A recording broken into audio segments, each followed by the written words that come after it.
ನಮಸ್ಕಾರ ಸ್ನೇಹಿತರೆ, ನಾವು ಒಂದು ಕಬ್ಬಿನ ಪ್ಲಾಟ್ದಾಗ ಬಂದೀವಿ. ಈಗ ಇತ್ತೀಚೆಗೆ ನಮ್ಮ ಉತ್ತರ ಕರ್ನಾಟಕ ಭಾಗದಾಗ ಕಬ್ಬಿನಾಗ ಕಾಡ್ತಿರುವಂಥ ಒಂದು ಮುಖ್ಯವಾದ ರೋಗದ ಬಗ್ಗೆ ಮಾತನಾಡಕ್ಕೆ ಬಂದೀವಿ.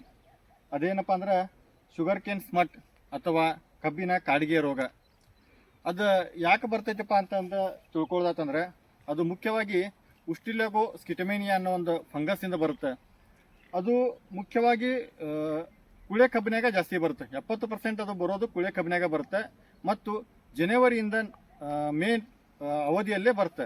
ಯಾಕೆ ಅದ ಅವಧಿಯಾಗಿ ಯಾಕೆ ಬರ್ತೈತೆ ಅಂತಂದರೆ ಟೆಂಪ್ರೇಚರ್ ಜಾಸ್ತಿ ಇರುತ್ತೆ ಆ ಟೈಮ್ನಾಗ ಟೆಂಪ್ರೇಚರ್ ಜಾಸ್ತಿ ಇರೋದ್ರಿಂದ ಈ ಫಂಗಸ್ಸು ಸ್ಪೊರ್ಲ್ಯೂಟ್ ಆಗಕ್ಕೆ ಅಂದ್ರೆ ಫಂಗಸ್ ಏನು ಸ್ಪೋರ್ ಹೆಚ್ಚು ಸ್ಪ್ರೆಡ್ ಆಗಲ್ಲ, ಅದು ಜರ್ಮಿನೇಷನ್ ಆಗಕ್ಕೆ ಫೇವರೇಬಲ್ ಕಂಡೀಷನ್ ಇರ್ತದೆ. ಅಂದರೆ 25 to 30 ಡಿಗ್ರಿ ಸೆಲ್ಸಿಯಸ್ ಟೆಂಪ್ರೇಚರ್ ಇದ್ದಾಗ ಅಥವಾ ಮತ್ತು ಮರಿಗಳ ಸಂಖ್ಯೆ ಒಡೆಯೋ ಟೈಮ್ನಾಗ ಡ್ರೈ ವೆದರ್ ಇದ್ದಾಗ ಆ ರೋಗ ಜಾಸ್ತಿ ಸ್ಪ್ರೆಡ್ ಆಕತಿ. ಹಾಗಾಗಿ ಯಾವಾಗ ಟೆಂಪ್ರೇಚರ್ ಜಾಸ್ತಿ ಇರ್ತೈತಿ, ಆಮೇಲೆ ವಾತಾವರಣ ಡ್ರೈ ಇರ್ತೈತಿ, ಮರಿ ಹೊಡಿಯೋ ಟೈಮ್ದಾಗ ಡ್ರೈ ಇರ್ತೈತಿ, ಆ ಟೈಮ್ನಾಗ ಈ ರೋಗ ಜಾಸ್ತಿ ಬರ್ತೈತಿ.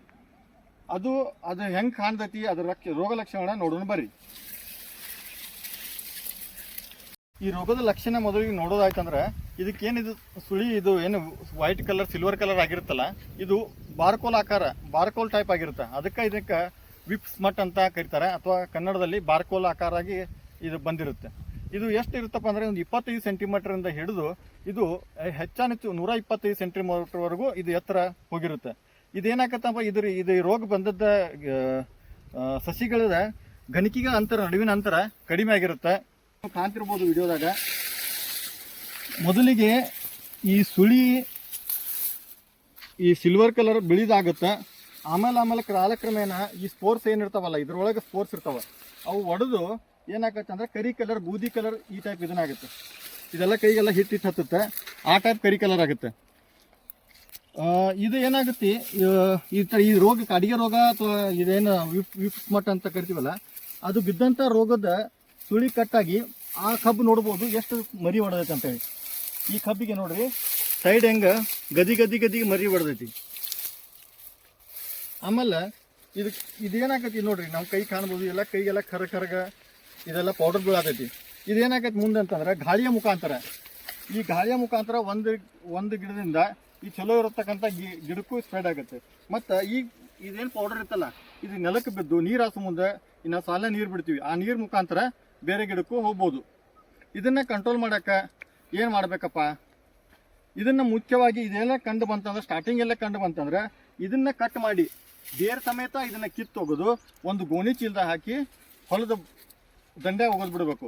ಇಲ್ಲಾಂದ್ರೆ ನೀವು ಇದನ್ನು ಹಿಂಗೆ ಕಿತ್ಕೊಂತ ಹೋದ್ರಂದ್ರೆ ಇದರದ್ದ ಸ್ಪೋರ್ಸು ಎಲ್ಲ ಕಡೆ ಸ್ಪ್ರೆಡ್ ಹಾಕೊಂತ ಹೋಗ್ತೈತಿ.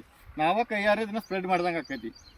ಆಮೇಲೆ ಇನ್ನೊಂದು, ಇದು ಬರ್ತಕ್ಕಂಥ ರೋಗ ಮೊದಲ ನಿಮ್ಗೆ ಕಾಣಕತ್ತಿತ್ತಂದ್ರೆ ಸ್ಟಾರ್ಟಿಂಗ್ ಸ್ಟೇಜ್ನಾಗ ಇದನ್ನ ಅದಕ್ಕೊಂದು ಸ್ಪ್ರೇ ಮಾಡ್ಕೋಬೇಕು. ಇದಕ್ಕೆ ಯಾವ ಸ್ಪ್ರೇ ಮಾಡ್ಕೋಬೇಕು, ಇದನ್ನ ಕಂಟ್ರೋಲ್ ಹೆಂಗೆ ಮಾಡೋದಂತಂದ್ರೆ ಕೆಮಿಕಲಿ ಕಂಟ್ರೋಲ್ ಮಾಡೋದಾಯ್ತಂದ್ರೆ ಒಂದೇದು ಅಜಾಕ್ಸ್ಟ್ರೋಬಿನ್ ಪ್ಲಸ್ ಡೈಫೆನಿಕೋನಜೋಲ್ ಅಥವಾ ನಾವೇನು ಸಿಜೆಂಟ್ ಆದ ಅಮಿಸ್ಟರ್ ಟಾಪ್ ಅಂತ ಏನು ಬರುತ್ತೆ ಅದನ್ನು ಪ್ರತಿ ಲೀಟ್ರಿಗೆ 1 ml ನಂತೆ, ಇಲ್ಲ ನಾಗಾರ್ಜುನ ಕಂಪ್ನಿಯವರ ಆಸ್ಕರ್ ಅಂತ ಬರುತ್ತೆ ಅದನ್ನು ಪ್ರತಿ ಲೀಟ್ರಿಗೆ 1 ml ನಂತೆ, ಮತ್ತು ಇಲ್ಲ ಅಂತಂದರೆ ಧನುಕಾದ ಒಂದು ಕೋನಿಕಾ ಅಂತ ಒಂದು ಪ್ರಾಡಕ್ಟ್ ಬರುತ್ತೆ ಅದನ್ನು ಪ್ರತಿ ಎಕರೆಗೆ 300 ಗ್ರಾಮ್ನಂತೆ ಇದನ್ನು ಒಂದು 10 ಪಂಪಿಗೆ ಒಂದು 300 ಗ್ರಾಮನ್ನು ಹಾಕಿ ಫುಲ್ ಎಲ್ಲ ತಪ್ಪಲೆಲ್ಲ ತೊಯ್ಯುವಂಗೆ ಸ್ಪ್ರೇ ಮಾಡ್ಕೊಂಡ್ರೆ ಇದರ ರೋಗದ ಮೇಲೆ ನೀವು ಹತೋಟಿಯನ್ನು ಸಾಧಿಸ್ಬೋದು. ಆಲ್ಮೋಸ್ಟ್ ಇದನ್ನು ಮುಂಚೆ ಈ ಸ್ಟಾರ್ಟಿಂಗ್ ಸ್ಟೇಜ್ ಇದ್ದಲ್ಲೇ ಸ್ಪ್ರೇ ಮಾಡ್ಕೊಂಡ್ರೆ ಒಳ್ಳೆ ರಿಸಲ್ಟ್ ಬರುತ್ತೆ ಅಂತ ಹೇಳಕ್ಕೆ ಇಷ್ಟಪಡ್ತೀನಿ. ಇನ್ನೂ ಹೆಚ್ಚಿನ ವಿಡಿಯೋಗಳಿಗಾಗಿ ನಮ್ಮ ಚಾನಲನ್ನು ಸಬ್ಸ್ಕ್ರೈಬ್ ಮಾಡ್ಕೊಳ್ರಿ. ಮತ್ತೆ ಸಿಗೋಣ. ಧನ್ಯವಾದಗಳು.